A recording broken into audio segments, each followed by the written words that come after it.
Salut à toi Eric, toi qui es du coup le président de Parkage. On se retrouve aujourd'hui pour une petite interview à l'occasion des 25 ans de Parkage déjà. Et puis surtout bientôt tu vas nous l'annoncer d'un autre heureux événement pour Parkage. Et on va s'empresser de te poser quelques petites questions si ça te va.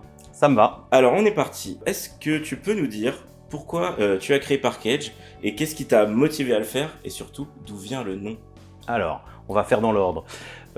Parkage, je l'ai créé parce que j'étais fan de jeux de cartes, fan de jeux de rôle, fan de jeux de société et que j'ai voulu joindre l'utile à l'agréable en faisant mon métier. Donc pour ça, on a créé la société en 1999. À la base, on n'était pas tout à fait comme on l'est maintenant. Donc le nom, tu me demandais à quoi correspond le nom parce qu'il est un petit peu cryptique. Donc c'est Parkage, c'est sorti après une session de brainstorming intense.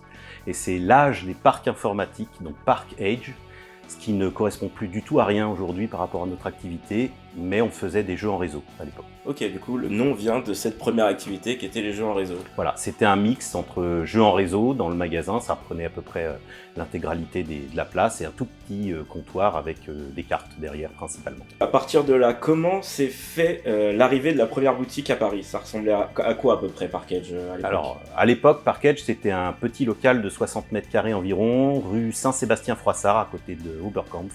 Et il y avait une vingtaine ou une trentaine de postes de jeux en réseau. Comme je l'ai dit, un petit comptoir avec derrière une armoire pleine de cartes. Donc on faisait à l'époque du Magic essentiellement, mais aussi des jeux de cartes qui aujourd'hui ont quasiment tous disparu. Et est arrivé en 99 Pokémon en décembre. Et là, tout a changé. T'en as 2-3 des noms comme ça, tu t'en rappelles, des jeux qui ont disparu de l'époque? Oui, il y en a pas mal. 2-3 comme ça, donc, juste pour voir, Legend of the Five Rings en est un, mais il y a aussi d'autres jeux. Duel Master, WoW, World of Warcraft qui a disparu. Tout ça, c'est des jeux qui ont connu un fort succès à leur sortie, mais qui n'ont pas tenu longtemps. Ok. 3-4 ans. Et à force d'avoir tant d'années dans le milieu, c'est quoi tes 2-3 moments, on va dire, marquants dans ton parcours? Alors j'en dirais 3. Alors ils sont tous liés à des TCG. Donc il y a eu le championnat du monde au Louvre, au Carrousel du Louvre à Paris. Je ne sais plus exactement quelle année c'était, mais c'était incroyable.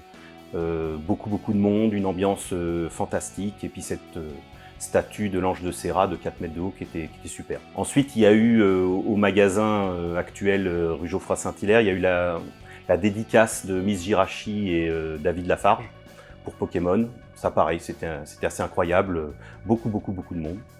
Et enfin, la sortie du set 2 de l'Orcana, c'était cet automne 2023, où pareil, c'était une demande de fou, 50 mètres de queue devant le magasin, mais pas que à Paris. La même chose à Pertuis, la même chose à Vitrolles, donc une sortie incroyable. Du coup, t'en as vu passer des communautés de fans. Oui. De ce fait, en 25 ans, t'en avais passé des TCG.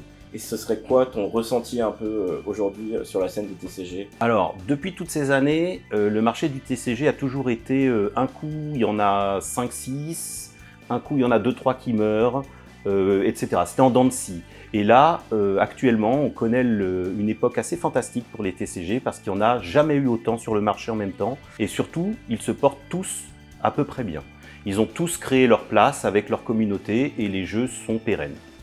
C'est vrai que ces dernières années, là, surtout cette dernière année, on a pu voir sortir One Piece, Star Wars. Ouais, 2023-2024 est incroyable avec, comme tu l'as dit, l'Orcana, One Piece et Star Wars Unlimited. Niveau développement, parce que tu nous l'as dit, du coup, il y a déjà 3 boutiques Parkage qui sont du coup en activité, avec celle de Paris, de Vitrolles et Pertuis. Et ce serait quoi pour toi la suite idéale pour Parkage? Alors déjà, en juin, on ouvre un nouveau point de vente à Paris, qui est à 2 pas du point de vente actuel, qui nous permet d'avoir une surface d'accueil beaucoup plus grande, avec plus de place, plus d'espace pour mieux accueillir nos clients. Et après, ce sera d'ouvrir éventuellement d'autres magasins ailleurs en France, mais de continuer notre développement tranquillement, comme on le fait depuis tout ce temps. J'ai une petite question, comme ça. C'est vrai que tu es fort à Blood Bowl, parce qu'on nous a dit que tu perdais souvent. Je perds, mais en général jamais avant les quarts de finale. Ok, c'est quoi ta classe préférée, ta race préférée déjà sur ce jeu?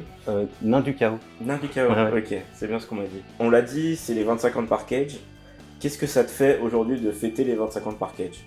Alors c'est beaucoup de fierté, Et surtout, je suis très très content des équipes qui travaillent avec moi à Park-Edge. Nous sommes bientôt 40.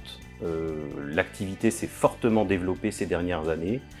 Et on peut estimer que ça continuera sur les années à venir et qu'on continuera notre progression.